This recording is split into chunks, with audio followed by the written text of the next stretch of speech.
దశావతారాల్లో 10వ అవతారమైన కల్కి ఎందుకు ఎప్పుడు వస్తారు? ఆయనకున్న శక్తులేంటి? కలియుగంలో నిజంగానే కల్కి వచ్చి ప్రపంచాన్ని కాపాడబోతున్నారా?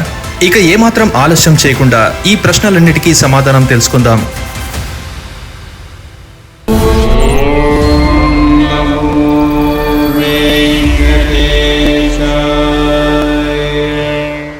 మనం భాగవతంలో కల్కికి సంబంధించిన విషయాలను తెలుసుకోవచ్చు. అలానే భాగవతం తర్వాత కల్కి పురాణం అనే గ్రంథం కూడా వచ్చింది. అందులో కల్కికి సంబంధించిన పూర్తి కథ మనకి కనిపిస్తుంది. అందులో కొన్ని ముఖ్యమైన అంశాలు మనం తెలుసుకుందాం. కల్కి అనే అవతారం అయితే దశావతారంలో ఒకటి అని చెప్పుకోవచ్చు.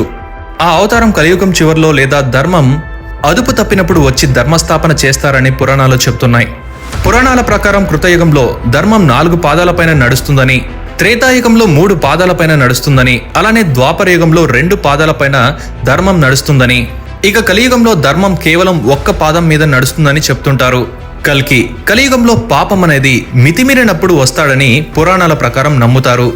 అలాంటి కష్టమైన పరిస్థితిలో లేదా ప్రపంచానికి నష్టం జరిగే పరిస్థితిలో కల్కి హిమాలయాల్లో ఉన్న రహస్య దేవతల నగరంలో జన్మిస్తాడని కల్కి పురాణం ద్వారా మనం తెలుసుకోవచ్చు.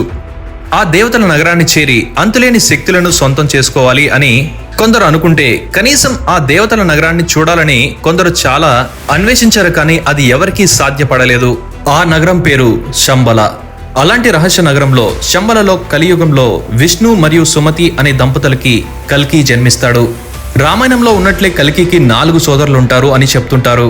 వారి అందరితో కలిసి ధర్మస్థాపన చేసి మళ్లీ కృతయుగంని ప్రారంభిస్తానని విష్ణు కల్కి అవతారం గురించి బ్రహ్మకు చెప్పాడు. ప్రతి అవతారంలో విష్ణుమూర్తికి భార్య అయిన లక్ష్మీదేవి ఒక్కొక్క రూపంలో వస్తారు. అలానే కల్కి అవతారం కోసం కూడా లక్ష్మీదేవి జన్మిస్తారు. కల్కి పురాణం ప్రకారం సింహల దేశం అంటే ఇప్పటి లంకలో కోముది అనే తల్లి కడుపున పద్మ అనే పేరుతో లక్ష్మీదేవి జన్మిస్తారు అని విష్ణువు బ్రహ్మకి చెప్పారు.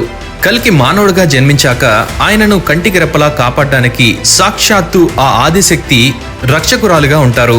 కల్కికి 7 గొప్ప భక్తులు చిరంజీవులుగా ఉంటారని విష్ణువు వరం ఇచ్చాడు. వారిలో కృపాచార్యులు, పరశురాముడు, వ్యాస మరియు అశ్వత్థామ వీరు కల్కిని చూసేందుకు శంబలకు వస్తారని కల్కి పురాణం చెప్తుంది.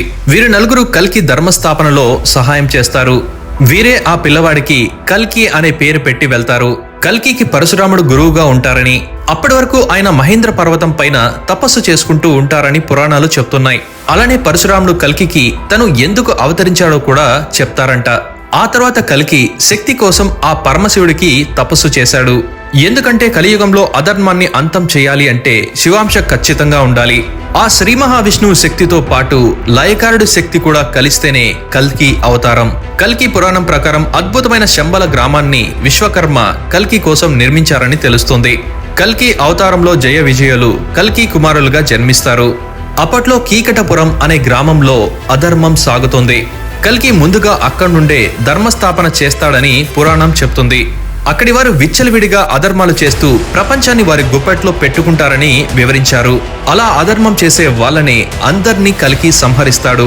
ఇందులో భాగంగా తన ముఖ్యమైన ఆయుధమైన ఖడ్గంతో యుద్ధం చేస్తాడు కల్కి. ఇలా అధర్మం చేసే వారిని సంహరించడానికే కల్కి అవతరిస్తాడు. కల్కి సైన్యంని ఎదిరించే ఆ విదేశీ సైన్యంలో మహిళలు వింత రూపంలో పోరాడతారని వివరించారు. వారికి విచిత్రమైన ఆయుధం ఉండేదట. ఆ ఆయుధం గురించి ఒక రాక్షసిగా వివరించారు ఆ పురాణంలో. ఆ రాక్షసి అందర్నీ తనలోకి లాగేసుకునేది అని తెలిపారు. అదెలా అంటే ఒక అయస్కాంతం శక్తిలా. అలానే కల్కి సైన్యాన్ని కూడా లాగేసుకుంటుంది. అప్పుడు ఆ రాక్షసిని కల్కి ధ్వంసం చేస్తాడు.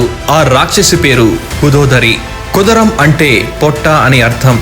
అన్నిటినీ పొట్ట లోపలికి లాగేసుకునే యంత్రం అని అర్థం.